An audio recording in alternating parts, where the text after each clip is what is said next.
तो दोस्तों, छत्रपति शिवाजी महाराज को तो हर कोई जानता है, लेकिन उनके बेटे संभाजी महाराज के बारे में ज्यादा लोगों को नहीं पता। पर उनका इतिहास भी जानने लायक है। इसी वजह से संभाजी की जिंदगी पर यह फिल्म बनाई गई है, छावा, जो कि फेमस मराठी राइटर शिवाजी सावंत की नॉवेल पे बेस्ड है, जो 1980 में पब्लिश हुई थी। उस नॉवेल में संभाजी महाराज की बायोग्राफी डिटेल में बताई गई है, जिसे इस फिल्म में काफी अच्छी तरह समराइज किया गया है। अगर आप इस फिल्म को समझना चाहते हैं तो ये वीडियो देखते रहिए। आज मैं छावा मूवी को शॉर्ट में एक्सप्लेन करूंगा।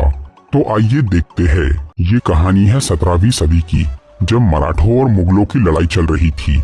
उस वक्त मुगल शहंशाह औरंगजेब, जो कि बहुत ही जालिम था, वो पूरे भारत पे हुकूमत करना चाह रहा था, लेकिन उसे रोक के रखा था छत्रपति शिवाजी महाराज ने, जो कि तानाशाही को खत्म करके स्वराज्य यानी लोकतंत्र की स्थापना करना चाहते थे। फिर सन 1680 में बीमारी की वजह से शिवाजी महाराज का देहांत हो जाता है। ये खबर जब औरंगजेब तक पहुंचती है तो वो बहुत खुश होता है और मुगलों को लगता है कि शिवाजी महाराज के गुजरने से मराठा कमजोर हो गए होंगे और अब मुगल आसानी से दक्खन यानी मराठों की जमीन पर कब्जा कर पाएंगे। लेकिन उधर भोसले परिवार ने अब राज्य की जिम्मेदारी छत्रपति शिवाजी महाराज के बड़े बेटे संभाजी भोसले को सौंप दी थी और मराठों को अब ये पता चल गया था कि जल्द ही औरंगजेब की फौज उन पे हमला कर सकती है। तब संभाजी महाराज मुगलों को ये दिखाने के लिए कि वो कमजोर नहीं हुए हैं, उन पे पहले वार करने का फैसला करते हैं। फिर 31 जनवरी 1681 में जब संभाजी सिर्फ 24 साल के थे, तब वो अपनी सेना के साथ बुरहानपुर पे हमला कर देते हैं, जो कि मुगलों की राजनीति का बहुत अहम शहर था। यहाँ मराठा सैनिक बुरहानपुर के सभी पहरेदारों को मार के पूरे शहर को लूट लेते हैं और औरंगजेब को ये संदेश भेजते हैं कि शेर अब नहीं रहा, पर छावा यानी शेर का बच्चा अभी भी जिंदा है, जो कि छत्रपति शिवाजी महाराज के सपने को मिटने नहीं देगा। इसके बाद मराठा सेना वापस अपने घर रायगढ़ लौट जाती है। यहाँ संभाजी की पत्नी येसुबाई उन्हें बताती है कि वो प्रेग्नेंट है और उन्हें दूसरा बच्चा होने वाला है। उनकी पहली संतान एक बेटी थी और दूसरा बेटा। इसके बाद संभाजी का राज्य अभिषेक होता है और वो मराठा साम्राज्य के नए छत्रपति यानी राजा बन जाते हैं। लेकिन इससे उनकी सौतेली माँ यानी शिवाजी महाराज की दूसरी पत्नी सोयराबाई खुश नहीं थी, क्योंकि वो अपने बेटे राजा राम को छत्रपति बनाना चाहती थी। इसलिए वो महल के कुछ लोगों के साथ मिलकर संभाजी के खिलाफ एक षड्यंत्र रचती है और उन्हें मारने का फैसला करती है। इस काम के लिए राजमाता सोयराबाई औरंगजेब के बेटे मिर्जा अकबर से मदद मांगती है। अकबर अपने पिता औरंगजेब का दुश्मन था और वो उसे मार के खुद नया शहंशाह बनना चाहता था। फिलहाल मिर्जा अकबर अपने पिता से बचने के लिए दक्खन में छुपा हुआ था। इसीलिए सोयराबाई अकबर को एक संदेश भेजती है कि अगर उसने संभाजी को मार दिया तो वो औरंगजेब को खत्म करने में उसकी मदद करेंगी और दक्खन की थोड़ी जमीन भी देंगी।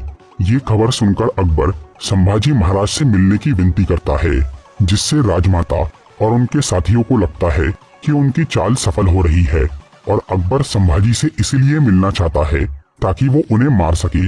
पर जब संभाजी अकबर से मिलने जाते हैं तो वो उन्हें सोयराबाई के इस षड्यंत्र के बारे में सब बता देता है और बदले में औरंगजेब को हराने में महाराज से मदद मांगता है। संभाजी अपने घर में हो रही इस साजिश के बारे में सुनकर बहुत हैरान हो जाते हैं, लेकिन वो अकबर की लड़ाई में उसकी मदद नहीं करते। पर वो इस जानकारी के बदले में अकबर को उसके पिता से बचाने का वादा करते हैं और उसे दक्खन में रहने की इजाजत देते हैं। फिर संभाजी वापस अपने महल में जाकर वो षड्यंत्रकारियों को मौत की सजा देते हैं, पर वो सोयराबाई को कुछ नहीं करते, क्योंकि वो राजमाता थी। इसके बाद मराठा फौज के सेनापति हम्बीरराव मोहिते, जो कि सोयराबाई के बड़े भाई थे, वो अपनी बहन से जाकर मिलते हैं और उन्हें इस गद्दारी के लिए काफी भला बुरा कहते हैं। सेनापति हम्बीरराव सोयराबाई के सगे बड़े भाई थे, लेकिन वो अपनी बहन और भांजी से ज्यादा संभाजी से प्यार करते थे और मराठा साम्राज्य के वफादार थे।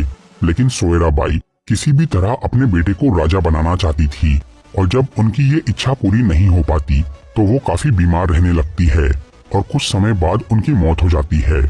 दूसरी तरफ औरंगजेब मराठों के अचानक हुए उस हमले से बहुत गुस्सा हो गया था, इसीलिए वो बदला लेने के लिए लाखों सैनिक की फौज लेकर दिल्ली से निकल जाता है और वो लोग दक्कन की तरफ बढ़ने लगते हैं। रास्ते में वो बुरहानपुर में रुकते हैं, जहाँ का बुरा हाल देखकर औरंगजेब ये कसम खाता है कि जब तक वो संभाजी को मारेगा नहीं तब तक वो अपना ताज नहीं पहनेगा। इसी दौरान उन्हें ये खबर मिलती है कि शहजादे अकबर को मराठों ने शरण दी है। तब औरंगजेब की बेटी जीनत अपने भाई को मरवाने के लिए कुछ आदमियों को उसे ढूंढने भेज देती है। इसके बाद मुगलों की फौज दक्कन पहुंच जाती है और वो लोग वहां के अलग अलग शहरों में जाकर जनता पे बहुत जुल्म करते हैं और लूटमारी करके कई इलाके बर्बाद कर देते हैं। ये खबर जब छत्रपति तक पहुंचती है तो वो सेनापति हम्बीर मामा और अपने सलाहकारों के साथ एक रणनीति बनाते हैं ताकि वो औरंगजेब को रोक पाए। मराठों के मुकाबले मुगलों की फौज बहुत बड़ी थी, इसीलिए संभाजी उनपे सीधे वार करने की बजाय छुप के हमला करने का फैसला करते हैं। इसके लिए मराठा सैनिक अलग अलग शहर में जाकर मुगलों की थोड़ी थोड़ी सेना पे वार करते हैं। वो खेतों, जंगलों और नदी की आड़ में अपना रूप बदल के हमला करते हैं, जिससे धीरे धीरे मुगल सेना आधी हो जाती है और उनका खजाना भी कम होने लगता है। उधर महारानी येसुबाई राज्य की जिम्मेदारी संभाल रही थी, क्योंकि संभाजी महाराज ने उन्हें बराबरी का अधिकार दिया था। इस तरह से मराठों और मुगलों की कुछ समय तक जंग चलती है, जिसमें मुगलों की बड़ी तादाद के बावजूद भी वो जीत नहीं पाते। इसीलिए वो संभाजी को हराने का कोई नया तरीका सोचते हैं और उनके ही किसी करीबी इंसान की मदद लेकर संभाजी को धोखे से मारने का फैसला करते हैं। इसके बाद सन 1687 में औरंगजेब की बेटी जीनत को ये पता चल जाता है कि उसका भाई अकबर कहाँ छुपा है। इसीलिए वो उसे मारने के लिए कुछ सिपाहियों को वहाँ भेज देती है, जो कि अकबर को मारने के काफी करीब पहुँच जाते हैं। लेकिन तभी मराठा सैनिक वहाँ आकर उसे बचा लेते हैं।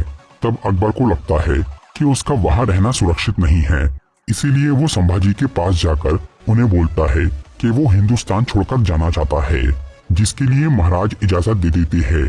तभी अचानक उन्हें ये खबर मिलती है कि सेनापति हम्बीर राव मोहिते मुगलों के साथ एक युद्ध लड़ते हुए मारे गए। हालांकि वो उस जंग में जीत गए थे, लेकिन आखिर में उन्हें एक तोप का गोला लग गया। ये सुनकर संभाजी को बहुत बुरा लगता है, क्योंकि हम्बीर मामा न सिर्फ एक अच्छे सेनापति थे, बल्कि वो उनके पिता समान भी थे। उनके गुजरने से अब मराठा सेना थोड़ी कमजोर हो जाती है। इसके बाद 1689 में संभाजी को मुगलों की एक नई चाल के बारे में पता चलता है। औरंगजेब, जो कि ताकत से मराठों का मुकाबला नहीं कर पा रहा था, उसने अब लालच देकर दक्कन के कई राज्य मंत्रियों को खरीद लिया था। इससे मराठा साम्राज्य कमजोर होने लगता है। तब संभाजी सभी राज्य के मंत्रियों के साथ एक बैठक करने का सोचते हैं, ताकि वो उन्हें समझा सके। महाराज ये बैठक संगमेश्वर नाम के एक शहर में करने वाले थे, पर वो जाने से पहले मुगलों के बीच एक झूठी खबर फैला देते हैं कि मराठों की सेना पुणे से होते हुए अकलूज शहर में जा रही है, जहां औरंगजेब मौजूद था, ताकि वो अपनी पूरी फौज पुणे में भेज दे और खुद निहत्था रह जाए। इस मौके का फायदा उठाकर मराठा सैनिक संगमेश्वर के खुफिया रास्ते से अकलूज जाने वाले थे और औरंगजेब को मारने वाले थे। फिर संभाजी महाराज रायगढ़ से 150 सिपाहियों को लेकर संगमेश्वर चले जाते हैं और वहां सभी राज्य मंत्रियों को समझा के अपने पक्ष में कर लेते हैं। इसके अगले दिन वो अपनी सेना लेकर अकलूज में औरंगजेब पे हमला करने वाले थे, लेकिन उधर मुगलों को इस प्लानिंग के बारे में सब कुछ पता चल गया था, क्योंकि संभाजी के 2 साले गणोजी और कान्होजी उस वक्त औरंगजेब से जाके मिल गए थे, जिसका कारण ये था कि महाराज ने उन्हें एक जमीन देने से मना कर दिया था। इससे गुस्सा होकर वो दोनों औरंगजेब के पास चले गए और उसी जमीन को हासिल करने के लिए उन्होंने अपने जीजा संभाजी की योजना के बारे में उसे सब बता दिया। इससे मुगलों को पता चल गया कि महाराज अभी संगमेश्वर में है, इसीलिए वो लोग 5000 सैनिकों के साथ वहां पहुंच जाते हैं और मराठों के 150 सैनिकों पे हमला कर देते हैं। संख्या में कम होने के बावजूद भी संभाजी की सेना उन्हें अच्छी टक्कर देती है, लेकिन आखिर में वो सब हार जाते हैं। तब संभाजी अपने नए सेनापति संताजी घोरपड़े को एक संदेश के साथ रायगढ़ वापस भेज देते हैं, जिससे महारानी समझ जाती है कि अब महाराज का बचना मुश्किल है और उन्हें आगे क्या करना है। फिर संगमेश्वर में सभी मराठा योद्धा मारे जाते हैं और आखिर में वहां पे सिर्फ संभाजी और उनके खास मित्र कवि कलश ही जिंदा बचते हैं। संभाजी वहां अकेले ही कई सैनिकों से लड़ रहे थे और उन्हें रोकना लगभग नामुमकिन था। तब वो मुगल सिपाही बहुत मुश्किल से संभाजी को पकड़ते हैं और उन्हें और कवि कलश को औरंगजेब के पास लेकर जाते हैं, जो कि अपनी जीत से बहुत खुश था। लेकिन संभाजी उसे बोलते हैं कि वो चाहे कुछ भी कर ले पर स्वराज्य को मिटा नहीं सकता, क्योंकि ये कोई सल्तनत नहीं बल्कि छत्रपति शिवाजी महाराज की सोच है। इससे गुस्सा होकर औरंगजेब संभाजी को कई तरह से बहुत ज्यादा टॉर्चर करता है, लेकिन इससे उन्हें कोई फर्क नहीं पड़ता और वो हंसते रहते हैं। ये देखकर मुगलों को बहुत हैरानी होती है। तब औरंगजेब संभाजी को बोलता है कि अगर वो अपना धर्म बदल ले और उसके साथ मिल जाए तो वो उन्हें जिंदा छोड़ देगा। लेकिन महाराज उसकी बात नहीं मानते और आखिर तक अपने ईमान पे कायम रहते हैं। फिर वो मुगल सैनिक कवि कलश को मार देते हैं। इसके बाद 11 मार्च 1689 को छत्रपति संभाजी महाराज को वीर गति मिलती है और वो इस दुनिया से विदा हो जाते हैं। और जब ये खबर रायगढ़ पहुंचती है तो महारानी येसुबाई 19 साल के राजा राम को नया छत्रपति बना देती है। फिर औरंगजेब को ये संदेश मिलता है कि मराठों का छत्रपति अब भी जिंदा है, जिसे सुनकर वो हारा हुआ महसूस करता है और बोलता है कि अगर उसकी एक भी औलाद संभाजी जैसी होती तो वो पूरी दुनिया जीत लेता। इस सब के बाद भी मराठों और मुगलों की जंग चलती रहती है और औरंगजेब के मरने के बाद मुगल दक्कन छोड़कर चले जाते हैं। तो दोस्तों, ये थी छावा मूवी की एक्सप्लेनेशन। अगर आपको ये वीडियो अच्छी लगी हो तो इसे लाइक और शेयर जरूर करिए और ऐसी ही इंटरेस्टिंग वीडियोस देखने के लिए सब्सक्राइब कीजिए हमारा चैनल और इस बेल आइकन को दबाइए ताकि आपको हमारी वीडियोस सही टाइम पर मिल सके।